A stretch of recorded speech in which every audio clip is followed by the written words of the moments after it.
Okay जी, बिस्मिल्लाहिर्रहमानिर्रहीम, अस्सलाम वालेकुम माय डियर जवान एंड खामारानो, welcome back to the platform of Alhamd coaching academy.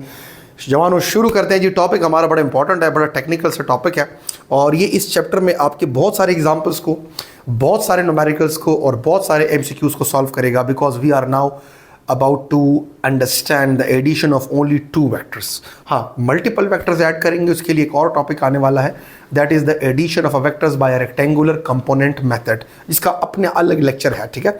सो अब एडिशन ऑफ टू वेक्टर्स, अब टू वेक्टर्स की एडिशन के बाद जो हमारे पास जनरल फार्मूला निकलेगा, वो जनरल फार्मूला मैं डिस्कस करना चाह रहा हूं। और वो कैसे होगा?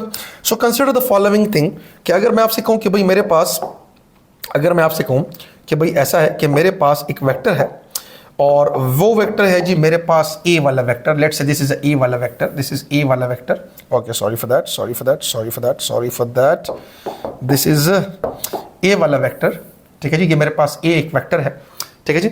अच्छा जी, फिर मैं क्या करता हूं जी, मैं एक और वेक्टर जो है बी वेक्टर, सही जी, एक मिनट जी, पहले मैं जरा इसको सही तरह से ड्रॉ कर लूं। तो बच्चे ये मेरे पास एक वेक्टर है ए वाला vector, this is A vector, ठीक है जी। और मेरे पास एक दूसरा वेक्टर है, this happens to be B vector, this happens to be B vector, so this happens to be B vector, ये मेरे पास है जी बी वेक्टर, ठीक है जी, right. So A vector and B vector, this happens to be A vector, ठीक है जी, and the other one happens to be a B vector, this is B vector, ठीक है। और दोनों के टेल्स के दरमियान आपको पता है कि the angle is always taken between the two vectors, between the tails of the two vectors, this is theta. Now I wish to add them up, और उनके टेल्स के दरमियान एंगल है थीटा। तो कैसे ऐड करते हैं?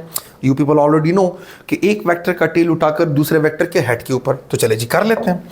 तो जी ये मेरे पास ठहरा ए वेक्टर, ये मेरे पास ठहरा जी ए वेक्टर, सॉरी फॉर दैट, ये मेरे पास ठहरा जी ए वेक्टर, ठीक है जी, ये मेरे पास ठहरा जी ए वेक्टर, राइट।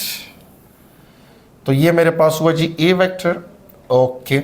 और अब मैं ले लेता हूं बी वेक्टर को, बी वेक्टर मेरे पास हुआ जी ये वाला। तो सिंपल, इसका टेल उठाकर हम रख देंगे ए के हेड के ऊपर, तो इसका टेल लगाकर हटाकर मैं रख दूंगा जी किसके ऊपर? ए के ऊपर। तो ए के ऊपर मैं इसका टेल लगा दूंगा, समथिंग लाइक दिस, ठीक है जी। ये मेरे पास बी वेक्टर हुआ, ठीक है जी। एंड द रिजल्टेंट आपको पता है, द रिजल्टेंट आपको पता है is always drawn, the resultant is always drawn from the tail of the first to the head of the last, this happens to be the resultant, this happens to be the resultant, ठीक है जी। तो ये आपके पास हुआ, sorry for that, let me use different colour, ताकि आप लोगों को अंडरस्टैंड करने में आसानी हो। So this happens to be the resultant vector, ठीक है जी।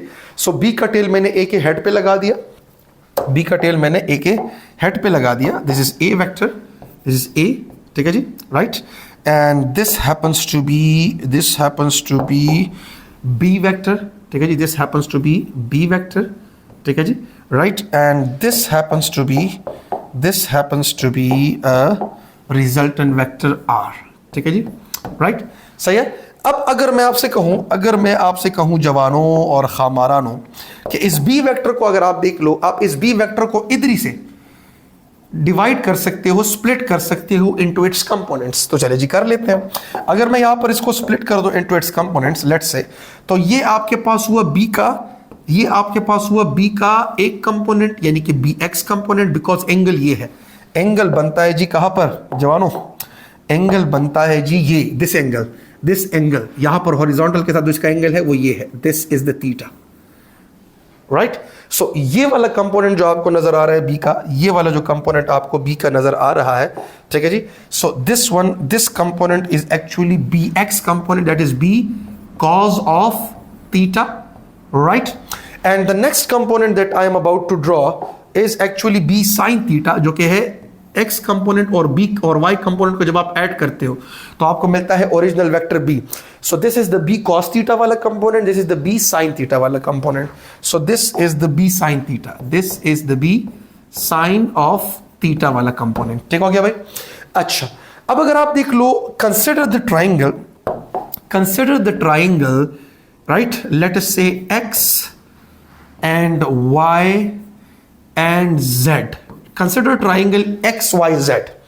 तो अगर आप एक्स वाई जेड के ट्राइंगल को कंसिडर कर लो, इसके ऊपर जरा पाइथागोरस थ्योरम अप्लाई कर दो, because x y z is a right angle triangle, ये एंगल 90 बनता है उसके अंदर, ठीक है जी, ये एंगल आपके पास बनता है 90, ठीक है जी, this angle is 90।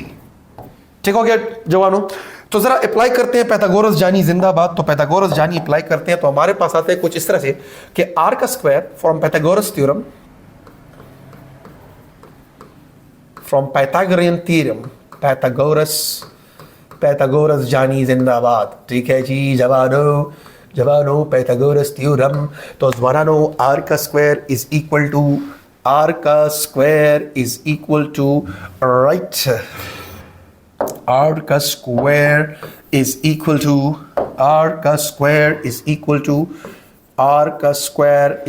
Equal to ये आपके पास पूरा का पूरा साइड यहां से लेकर यहां तक कहलाता है बेस। क्या कहलाता है?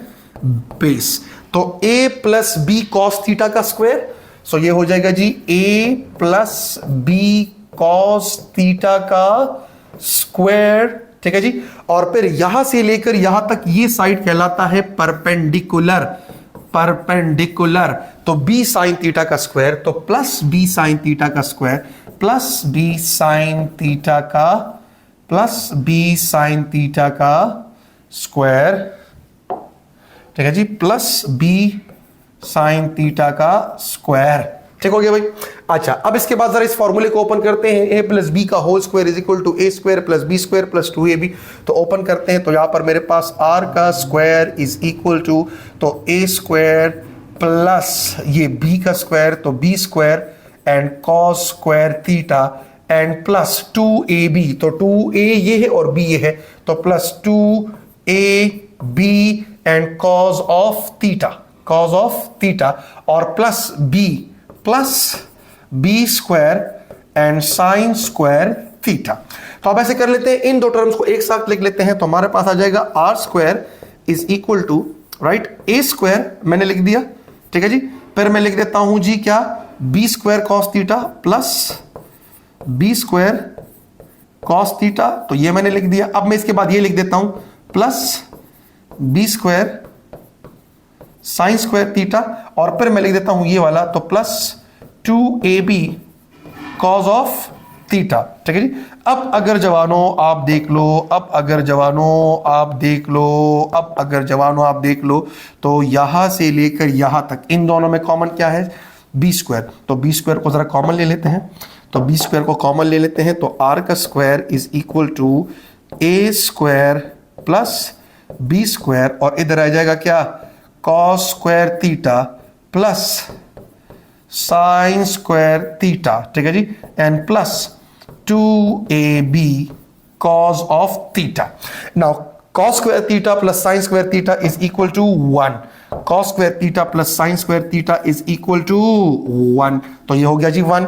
तो अगर ये 1 हो गया, ये अगर 1 हो गया, तो मेरे पास R square is equal to A square plus B square right plus 2ab cos of theta, और यहां पर बोथ साइड स्क्वायर रूट ले लें, तो ये हो जाएगा जी क्या, यहां पर बोथ साइड आप स्क्वायर रूट लेते हैं, तो आर स्क्वायर इधर आपने स्क्वायर रूट लिया, यहां पर आपके पास आया A square plus B square plus 2ab and cos of theta, तो इधर भी स्क्वायर रूट लेना पड़ेगा। ठीक हो गया, ये और ये उड़ गया, तो r इज इक्वल टू क्या भाई, ए स्क्वायर जवानों B square plus 2ab and cos of theta और the pass up a square root. ये जो आपके पास मेला जवानों और खामारानो, this thing that you are having is actually जवानों the general equation for the addition of two vectors, and you can easily find out the resultant। अगर a और b जो वेक्टर्स हैं जो आपस में किसी भी एंगल पर हो, चाहे a और b आपस में इस एंगल पर हो, चाहे मैं आपसे कहूं कि ये मेरे पास a वेक्टर और ये मेरे पास b वेक्टर, राइट, और ये मेरे पास b वेक्टर, तो दोनों के दरमियान अगर चाहे ये एंगल हो या अगर मैं आपसे कहूं कि ये मेरे पास ए वेक्टर, ठीक है जी, और ये मेरे पास बी वेक्टर, चाहे दोनों के दरमियान ये वाला एंगल हो, राइट, या अगर मैं आपसे कहूं कि ये मेरे पास ए वेक्टर, ठीक है जी, और ये मेरे पास बी वेक्टर, तो चाहे दोनों के दरमियान ये वाला एंगल हो, चाहे ए और बी के टेल्स के दरमियान जो भी एंगल हो, आप इजीली वो एंगल इधर पुट करो। Theta is the angle between the tails of two vectors, theta is the angle between the tails of two vectors. ये पुट करो, आपको इजीली उन दो वेक्टर्स की रिजल्टेंट का मैग्नीट्यूड मिलेगा। So this formula is the general formula for finding out the resultant of two vectors at any angle with each other. तो यहां पर मैं लिख देता हूं कि this r is equal to what? A square plus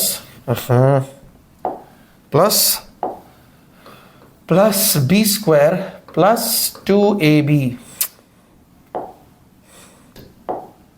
plus 2ab cos of theta and whole का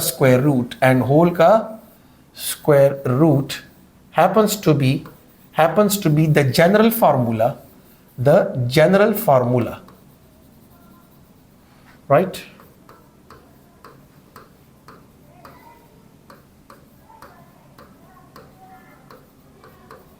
For finding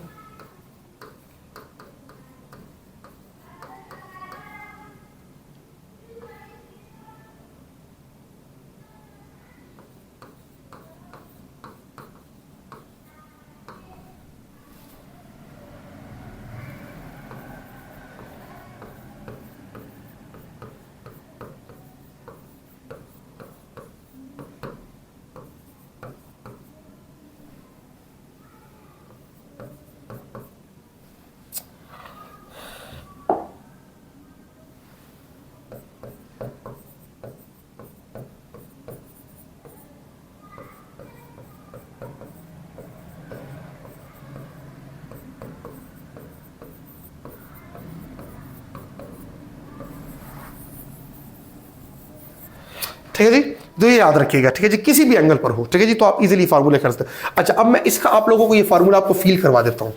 कैसे मैं फील करवा देता हूं? अगर मैं आप लोगों की तरफ आप लोगों को लेकर जाऊं जरा, राइट, अगर मैं आप लोगों को लेकर जाऊं जरा, ठीक है जी, और कुछ ये वाली सिनेरियो आपके सामने रख दूं, तो यहां पर से हमारे पास साइड में एक टॉपिक रहता है रेंज ऑफ रिजल्टेंट। ये भी बड़ा इंपॉर्टेंट है। इसी के साथ और से देखिएगा, मैं आपसे कहता हूं कि भाई ऐसा है कि भाई यहां पर मेरे पास एक फोर्स लगा जी, लेट से ये वाला, ठीक है जी, ये मेरे पास लगा जी F1, ठीक है जी, ये एक वेक्टर है F1, और मैं आपसे कहता हूं कि इसी डायरेक्शन में एक और फोर्स लगा जी F2। क्या भाई? F2। अब अगर मैं आपसे कहूं कि इनको ऐड करो, तो कैसे ऐड करोगे? तो सिंपल, ये आपके पास हुआ जी F1, ठीक है जी, और F1 के हेड के ऊपर F2 का टेल लगा दो, तो ये आपके पास हुआ जी F2, and the resultant is always drawn from the tail of the first to the head of the last. ये आपके पास हुआ रिजल्टेंट। अब दो वेक्टर्स के टेल्स के दरमियान कितना एंगल है? तो अगर आप दो वेक्टर्स के टेल्स के दरमियान एंगल देख लो तो वो है 0 डिग्री। कितना है जी? 0 डिग्री। जरा उस जनरल फार्मूले में ये पुट कर लो। तो जनरल फार्मूला हमारे पास क्या था? That is range is equal to, तो सिंपल, ए की जगह यहां पर ले ली है किसने? F1 ने, और बी की जगह यहां पर ले ली है किसने? F2 ने। तो सिंपल आपके पास आ जाएगा। इसलिए मैं इस तरह का देता हूं, मैं ए और बी नाम ही दे देता हूं ताकि आप लोगों को अंडरस्टैंड करने में आसानी हो। आप F1 को ए कह लें और F2 को बी ही कह लें ताकि आप लोगों को अंडरस्टैंड करने में आसानी हो। तो ये मेरे पास ए वेक्टर हुआ, ये मेरे पास हुआ जी ए वेक्टर, ये मेरे पास ए वेक्टर हुआ, ये मेरे पास बी वेक्टर हुआ। तो ये मेरे पास ए वेक्टर के हेड के ऊपर मैंने लगा दिया बी वेक्टर का क्या? टेल। तो उसी फॉर्मूले में जरा वापस जाएं तो आपके पास आ जाएगा ए का स्क्वायर प्लस बी का square plus 2ab and cos of 0 degree और होल का square root. Cos of 0 is 1, तो ये रह जाएगा r is equal to under the root, तो ये हो जाएगा a square plus b square plus 2ab रह जाएगा, because cos of 0 is 1 where theta is the angle between the tails of two vectors, और पैरेलल वेक्टर्स हैं। Parallel vectors को मैं ऐड कर रहा हूं ना। पैरेलल वेक्टर्स का मतलब है कि दोनों के टेल्स के दरमियान एंगल कितना है? दोनों के टेल्स के दरमियान एंगल 0 डिग्री है, cos ऑफ 0 इज 1। तो आपके पास a square plus B square plus 2ab formula आ गया। तो आपके पास आ जाएगा रिजल्टेंट इज इक्वल टू, मैं लिख सकता हूं a प्लस बी का होल का स्क्वायर, और होल का आपने स्क्वायर रूट, ये स्क्वायर और स्क्वायर रूट कैंसिल, तो रिजल्टेंट आपके पास सिंपल बराबर आया a प्लस बी के, रिजल्टेंट बराबर आया a प्लस बी के। इसका मतलब है कि जब आप दो पैरेलल वेक्टर्स ऐड कर रहे हो तो डायरेक्टली आप a प्लस बी ऐड कर देना। यानी कि अगर मैं आपसे कहूं कि ये मेरे पास है 7, ये मेरे पास है 7 इसका मैग्नीट्यूड, और इसका मैग्नीट्यूड है मेरे पास लेट अस से, ये चले मैं कह देता हूं इसका मैग्नीट्यूड है मेरे पास, चले ये कर देता हूं, इसका मैग्नीट्यूड मेरे पास है लेट अस से 4, और इसका मैग्नीट्यूड है मेरे पास लेट अस से 3 न्यूटन, और ये 4 न्यूटन, राइट। और दोनों आई कैप में है, दोनों आई कैप में है, सेम डायरेक्शन में है, ठीक है जी। तो सिंपल बात है, जब पैरेलल वेक्टर्स होना तो सिंपल 3 जमा 4 7 आएगा। सो रिजल्टेंट का जो मैग्नीट्यूड आएगा इन दिस पर्टिकुलर केस वो आएगा कितना, 7 न्यूटन। कितना Newton, 7 Newton. This is the only case by the way जहां पर आप वेक्टर्स को बिल्कुल अलजेब्रिकली ऐड कर सकते हो, यानी कि 3 जमा 4 इज इक्वल टू 7।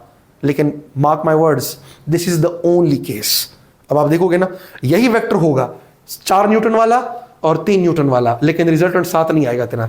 कैसे, वो इस तरह से आएगा, गौर से देखिएगा। अगर मैं आपसे कहूं कि भाई अगर मैं इस बॉडी के ऊपर एक फोर्स लगा दूं, ये 4 न्यूटन वाला इस तरह, तो ए वाला वेक्टर जो है, ए फोर्स वाला वेक्टर जो है वो 4 न्यूटन वाला वो आई कैप में लग रहा है, और अगर मैं इसी के ऊपर एक और फोर्स लगा दूं इस तरह, राइट, तो आपके पास जो बी वाला वेक्टर है जिसका 3 न्यूटन का वो है जे कैप में। इसका मतलब है परपेंडिकुलर वेक्टर्स है, दोनों के टेल्स के दरमियान जो एंगल है, जरा आप वो रख दो, इसका टेल जरा इसके टेल पे रख दो, तो आपको मिलेगा कि दोनों के टेल्स के दरमियान जो एंगल है जवानों वो हो गया कितना, 90 डिग्री। कितना हो गया जी, 90 डिग्री। इसका मतलब है कौन से वेक्टर्स हैं, परपेंडिकुलर वेक्टर्स हैं। कौन से वेक्टर्स हैं, परपेंडिकुलर वेक्टर्स हैं।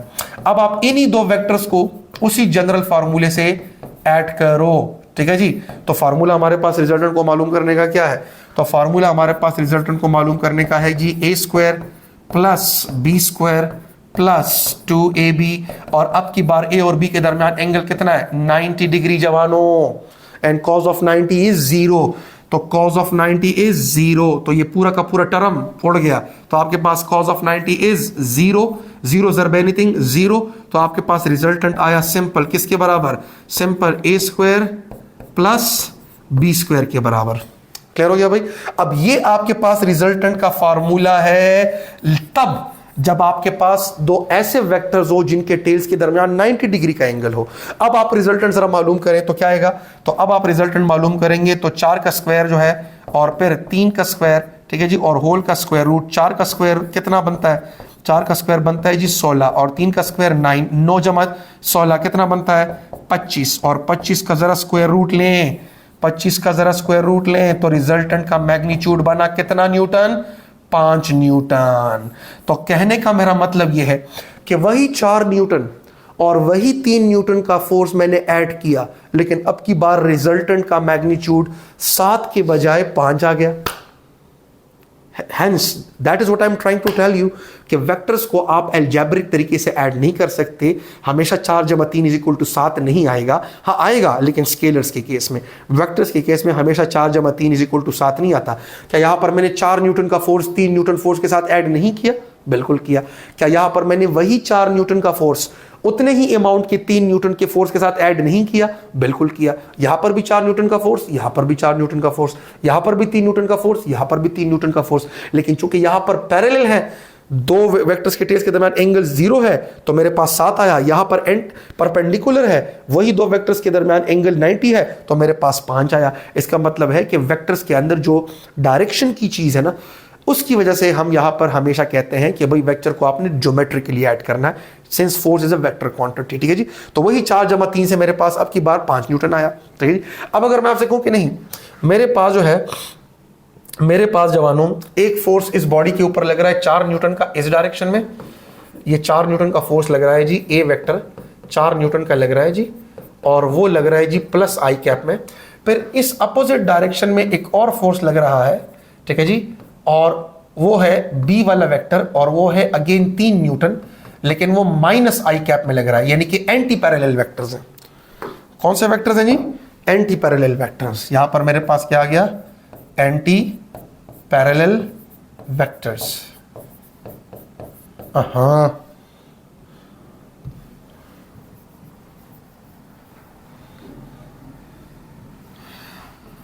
Anti parallel vectors. तो जब एंटी पैरेलल वेक्टर्स आ गए तो इसका मतलब है कि दोनों के टेल्स के दरमियान जो एंगल आया जवानों वो बना कितना 180 डिग्री। अब जरा उसी जनरल फार्मूले में 180 डिग्री पुट करो तो आपके पास आएगा क्या, आपके पास आएगा r इज इक्वल टू तो a का स्क्वायर प्लस b का square plus 2ab and cos of 180 degree, and cos of 180 degree is -1, the पास पे स्क्वायर रूट पे नो -1 है, माइनस इंटू प्लस माइनस आ जाएगा तो r is equal to under the root तो a square plus b square and minus 2ab।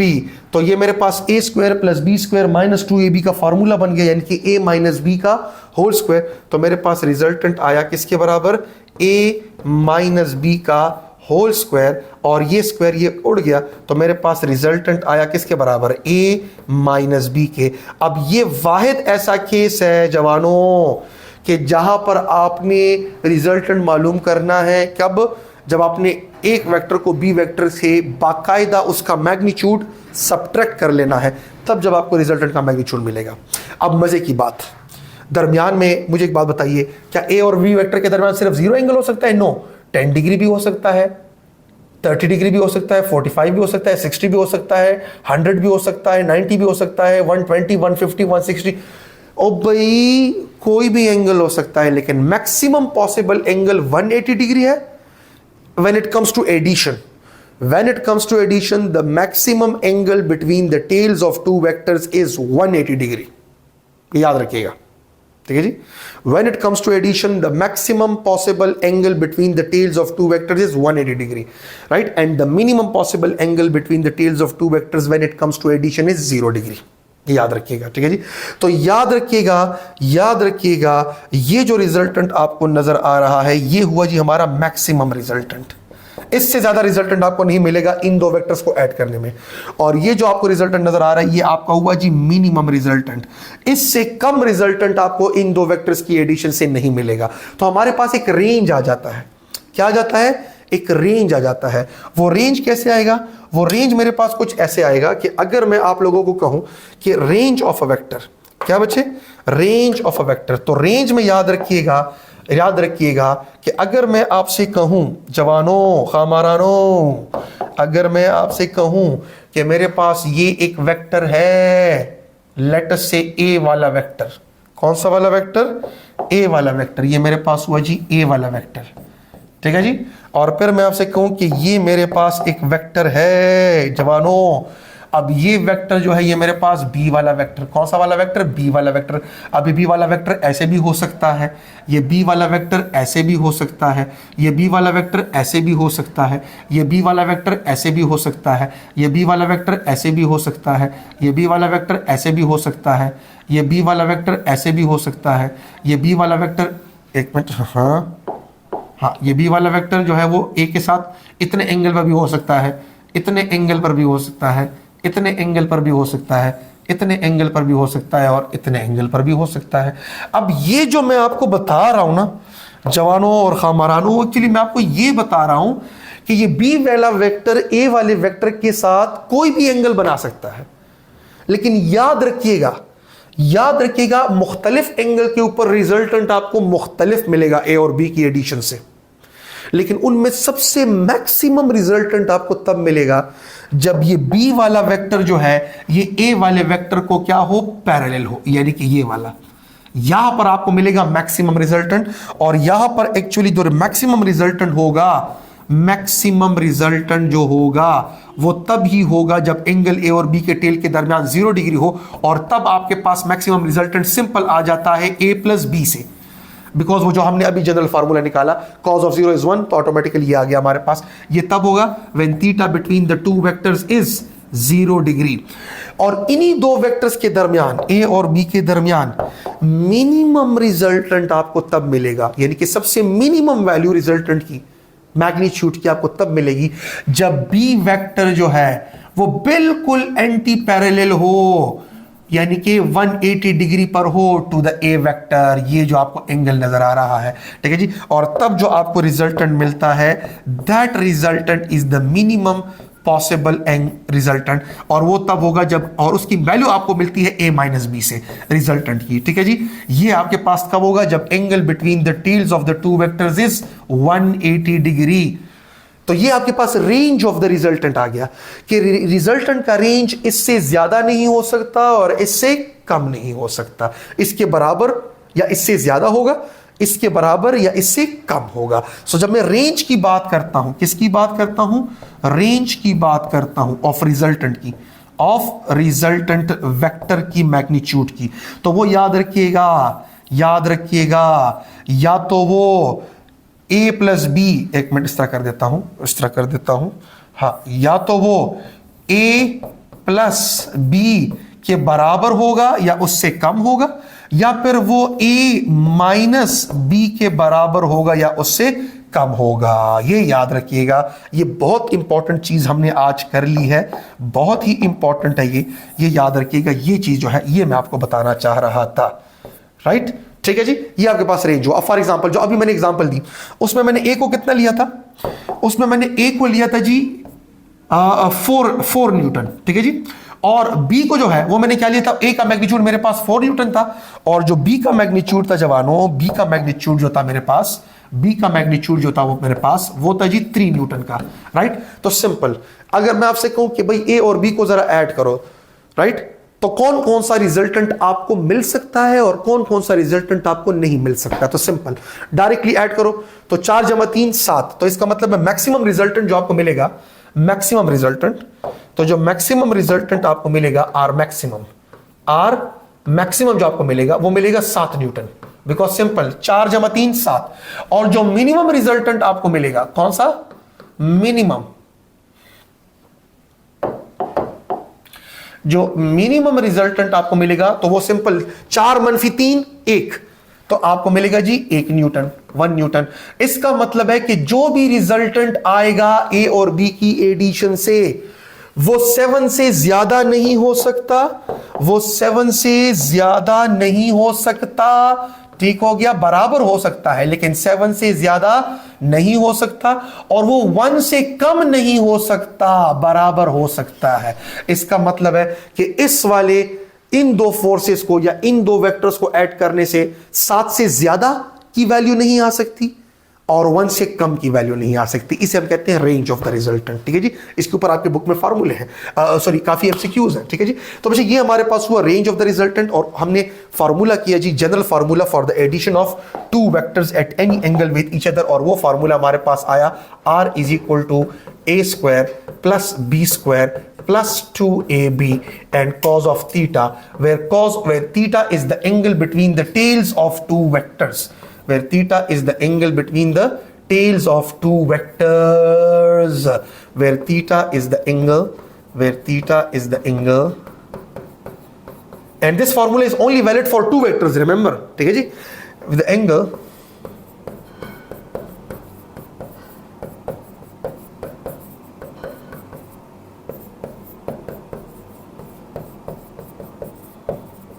ठीक है जी। तो बच्चे ये हमारा आज का लेक्चर हुआ, आई बिलीव कि आप लोगों को काफी चीजें क्लियर हो चुकी होंगी। तो बच्चे मिलते हैं नेक्स्ट लेक्चर में, तब तक के लिए बच्चे खुदा पामान।